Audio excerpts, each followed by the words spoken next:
Veterans Voices on KX News. Nearly 60 years ago, he was a teenager from Baldwin who was ready to serve his country. 57 years later, Dale Thomsen has worn many hats and raised a family in Bismarck. In this evening's Veterans Voices, Thomsen says he'll never forget his time in the Vietnam War and one terrifying night that changed his life. Walking through the lot, this is where Dale Thomsen starts most of his mornings. Well, I've been driving bus 41 for 20 years. Long time.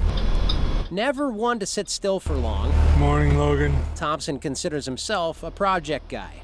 He's happiest when he's active. I like kids and it's something to do.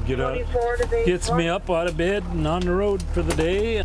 Those who know him say Dale's been that way his entire life. That's the way I still am today. You know, I can do it right. I just have to do it. Thomsen enlisted in the Army in 1966. 2 years later, and he was serving a tour in Vietnam as a specialist in the 14th Transportation Battalion. And here was another sandbag detail. And his job was to repair crashed helicopters. We always had something to work on. Yeah, there was always crashed helicopters. That was how the year passed for Thomsen until one night in March. You know how it is. It just don't happen. You know, we had a bunker built between our tent and the next tent, and that's where we were supposed to report to when the sirens went. Well, I never made it to the bunker. The explosion happened and it was over. I crawled under a bed and lay there and shook. A mortar shell exploded just a few feet from Thomsen's tent. He says a piece of shrapnel hit him in the elbow. Fortunately, Thomsen says the injury was not serious and he was quickly treated and back to work. His dad was pretty worried when he got the telegram, so he had somebody else read it to him because he was afraid what it would say. And it was right close.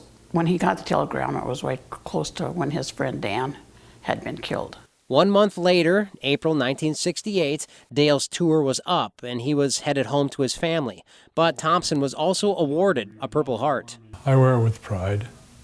You know, I was a fortunate one. I came home. That was not the last time Thomsen was thanked for his service. This year, Thomsen was also nominated and chosen to go on a trip to West Point, hosted by the National Purple Heart Mission. It was pretty special because only one person from each state gets selected. Morning. When he's not traveling, you'll find Thomsen back behind the wheel on his morning bus route. It doesn't seem like it should be 20 years already, but no. It's like anything else. Time just buzzes by. Thomsen says 20 years, 3 kids, and almost 60 years later since he last wore the uniform, his memory is as sharp as ever. Thomsen has also volunteered with the Disabled American Veterans and the AMVETS, and he also serves as an officer in his Army Transportation Battalion group, and he is planning another reunion with some of those veterans again next month.